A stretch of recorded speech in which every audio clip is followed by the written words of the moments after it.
관계의 분산 투자. 우리는 대부분 어린 시절 소중한 사람 한 명만 크게 보이던 때를 통과한다. 사랑하는 연인이든 단짝 친구든 그 사람과의 관계가 너무 중요해 다른 사람은 눈에 잘 들어오지 않는다. 그런데 어떤 일을 계기로 둘의 사이가 나빠지면, 그러다 영영 안 보는 사이가 되면 그제야 우리는 내 주변에 아무도 없음을 깨닫고 깊은 고립감을 느낀다. 관계에도 분산 투자가 필요한 이유다. 내가 원했든 원하지 않았든 우린 이런 경험을 하며 나이를 먹는다. 그리고 다시는 그런 실수를 반복하지 않겠다고 다짐한다. 그런데 그게 쉽지만은 않은 것 같다. 살다 보면 여러 모임이 생기는데 한 모임에 너무 몰두하면 꼭 상처받을 일이 생긴다. 역시 너무 자주 만나는 건 좋지 않은 걸까? 절친한 친구와 룸메이트가 되었다가 우정의 종지부를 짓게 되는 것처럼 가까워지면 서로의 좋은 면만 볼 수가 없다. 마음을 쏟는 만큼 상대에 대한 기대도 커지고 그러다 보면 실망할 일도 많다. 하나의 관계에 집착하게 되면 언제나 균형을 잃기 쉽다. 그러니 단 한 사람 혹은 단 하나의 모임에 집착하기보다는 다양한 분야에서 다양한 모임을 갖고 다양한 사람을 만나는 게 좋다. 비슷한 사람과만 어울리다 보면 시야가 좁아진다. 정보교환 모임, 공부 모임, 취미 모임, 종교 모임 등 각양각색의 모임 중에 자기 개발과 같이 머리와 열정을 충전하는 모임에 나간다면 몸과 마음을 비울 모임에도 함께 나가기를 권한다. 가벼운 마음으로 여러 분야의 모임에 나가다 보면 생각지 못한 깨달음을 얻을 수 있을지 모른다. 그러니 갈까 말까 망설여지는 모임이 있을 때는 일단 한번 가보자. 직접 참여해보기도 전에 다른 사람의 이야기만 듣고 아예 경험할 기회조차 갖지 않는다면 나중에 후회할 수 있다. 내가 가장 추천하고 싶은 모임은 같은 취미를 가진 사람들과의 모임이다. 아주 간혹 불순한 의도를 갖고 취미 모임에 나오는 사람도 있지만 대부분은 순수하게 그 취미가 좋아서 나온다. 자신과 비슷한 취미나 라이프 스타일을 가진 사람을 만나면 공감도 쉽게 이루어진다. 익숙하지 않다면 모임에 참석하는 것 자체가 부담스럽게 느껴질 수 있지만 서로 돕고 위안받으며 기쁠 때 웃어주는 친구는 다 이런 모임에서 생긴다. 다만 한두 번 참가해본 모임이 본인하고 잘 맞지 않거나 소모적이라고 느껴진다면 과감히 정리하는 게 좋다. 다른 모임을 찾아봐도 괜찮고 아니면 아예 본인이 직접 모임을 만들어보는 것도 좋다. 친밀하고 강한 유대만을 가치 있는 관계를 여기는 사람이 많다. 하지만 가벼운 유대 관계도 삶의 활력소가 되어준다. 게다가 때론 강한 유대보다 더 많은 도움을 주기도 한다. 실제로 미국 사회학자 마크 그레노베터 교수는 300여 명을 대상으로 직업을 구하는데 영향을 미치는 사람에 대해 조사했는데 강한 유대관계보다 약한 유대관계에서 더 중요한 정보를 얻었다는 걸 발견했다. 왜 그럴까? 강한 유대관계에서는 서로 알고 있는 정보가 거의 비슷하다. 이른바 정보의 중복성이 나타난다. 반면 약한 유대관계에서는 새로운 정보를 많이 얻을 수 있기에 사회적 기회도 증가한다. 정서적 차원의 도움은 강한 유대에서 더 크게 받을 수 있지만 사회적 기회 측면의 도움은 약한 유대에서 더 크게 받을 수 있는 것이다. 나 역시 40년 가까이 직장 생활을 해오며 몇 차례 이직을 했지만 내가 직접 이력서를 제출한 적은 거의 없었다.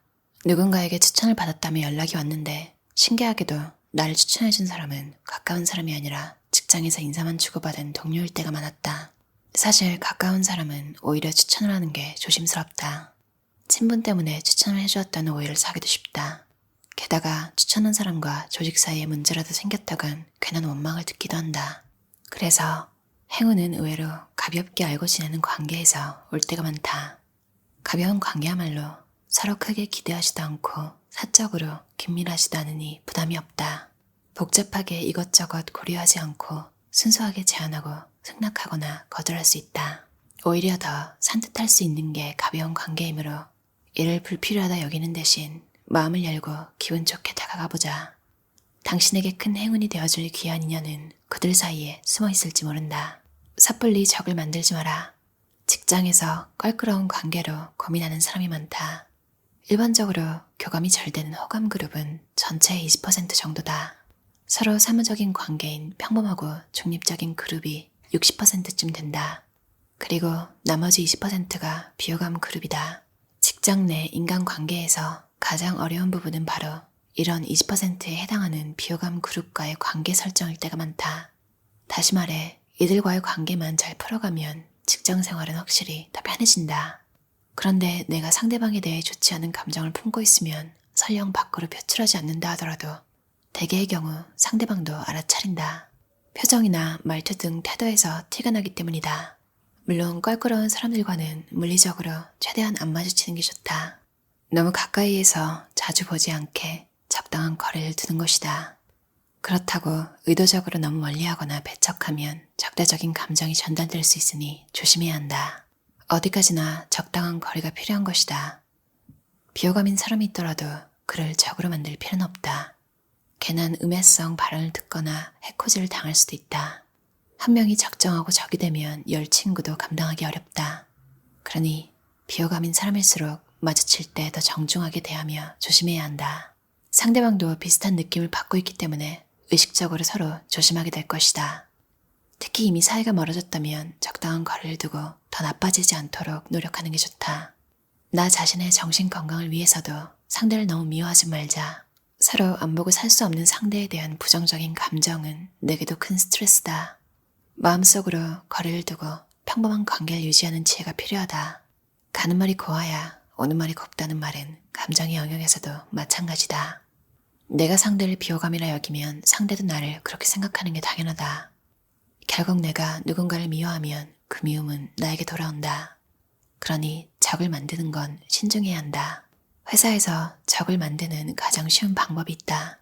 사람들 앞에서 잘못을 지적해 창피를 주는 것이다.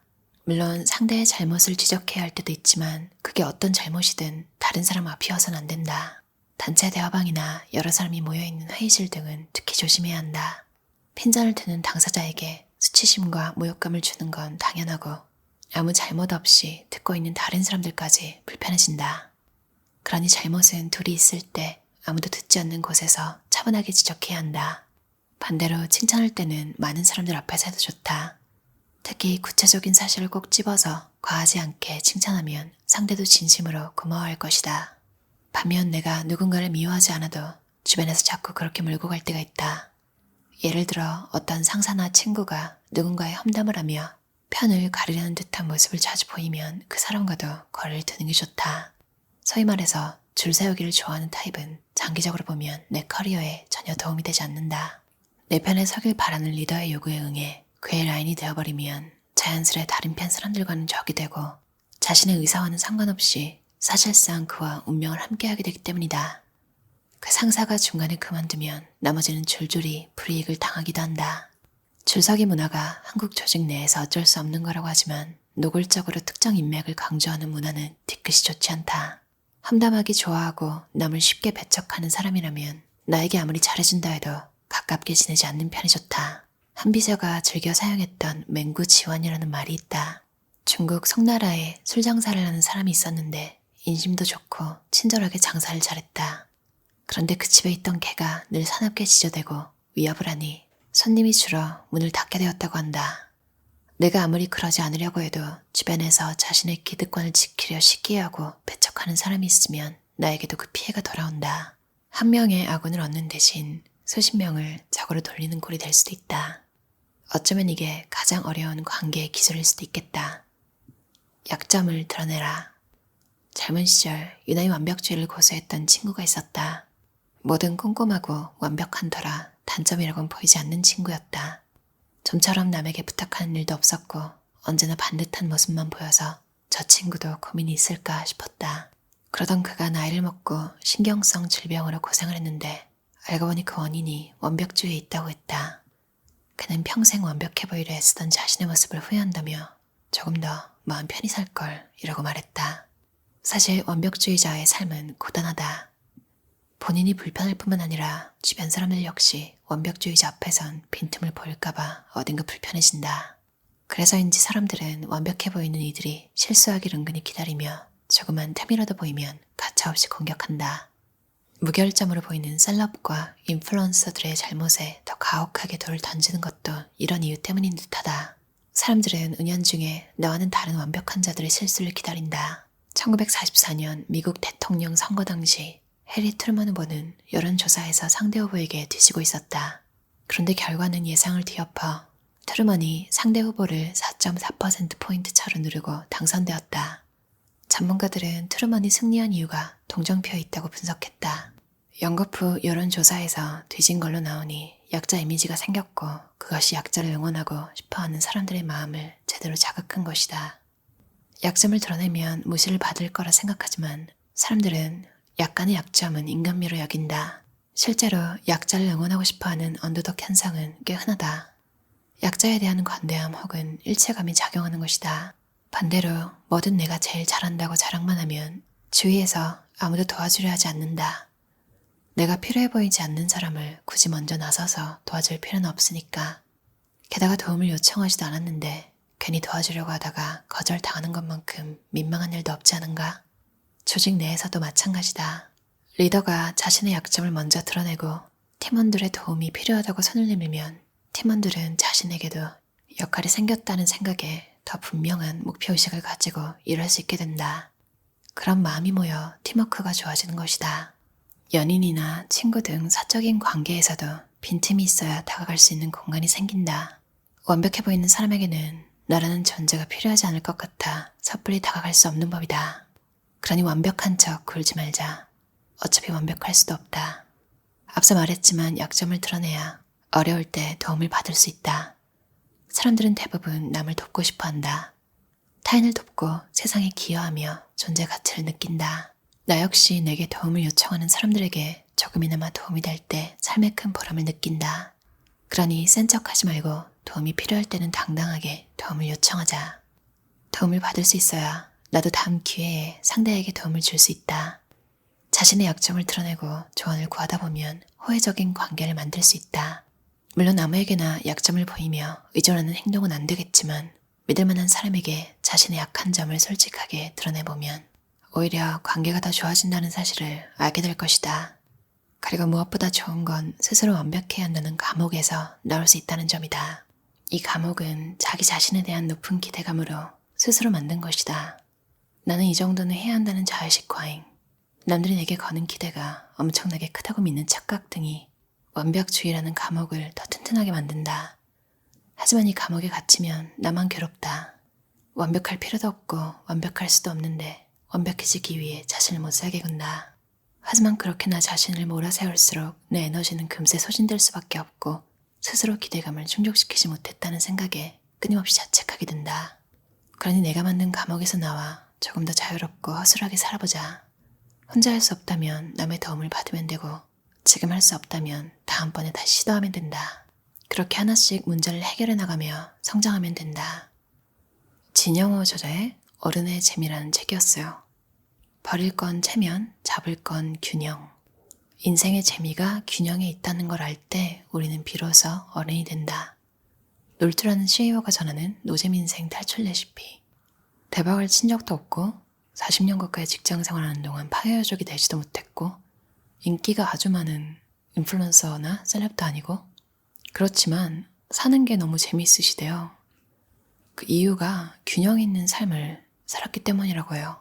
주변에 보면 뭔가 엄청나게 뛰어나지도 않고 엄청나게 떨어지지도 않고 이 사람은 뭔가 믿을 수 있는 절대 나한테 피해를 막 주거나 알고 지낸 것만으로 내가 피해를 볼 일이 없는 부자라서 잘 사는 그런 잘 삶 말고 우리가 생각하는 참 잘 살아가는 사람이다. 집안에 이런 어른이 있어서 내가 편하게 뭔가를 물을 수 있었다면 인생에서 큰 실수 같은 건 하지 않고 좀 무난하게 넘어갈 수 있었겠다 이런 생각이 들었어요. 사회생활 그리고 인생의 선배가 편안하게 풀어내는 이야기 속에서 뭔가 좀 인생을 배울 수 있다는 느낌이 든 책이었어요. 어느 시점이 되면 내가 정말 평생 알고 지낼 거라고 생각했던 사람들이 떠나가기도 하고 그러면서 몇 년간 잔잔하게 그런 생각들에 매몰돼서 좀 아프기도 하고 그렇잖아요. 저자가 한때 사랑했던, 한때 친했던, 한때 소중했던 사람은 과거로 흘려보내면 된다. 중요한 것은 죽음이 아닌 생이며 미래가 아닌 지금이다. 지금 내가 만나는 사람들이 가장 소중하고 그들이 내 절친이다. 바로 지금 이 시간을 함께하며 소소한 이야기를 나눌 수 있는 사람이 진짜 소중한 사람이다. 지금 나를 위해 함께 기뻐하고 함께 울어주는 사람을 귀하게 여기며 살자. 생은 지금 여기에 있다. 이런 이야기가 있는데 너무너무 위안이 되더라고요. 참 인생을 건강한 마인드로 살아갈 수 있게 도움을 주는 책이었어요. 지금 여러분 곁에서 여러분 이야기를 들어주고 여러분이 하는 이야기를 잘 들어주는 사람, 그런 사람들과 즐거운 시간을 보내면서 살고 있다면 그것 자체로 참 괜찮은 삶이 아닌가 이런 생각이 들어요. 그리고 내 인생에서 떠나간 사람들은 좀 내가 마음으로 이제 보내줘야겠다. 지금 나와 시간을 보내는 사람들에게 조금 더 그 에너지를 쓰는 게 낫겠다 이런 생각이 들었어요.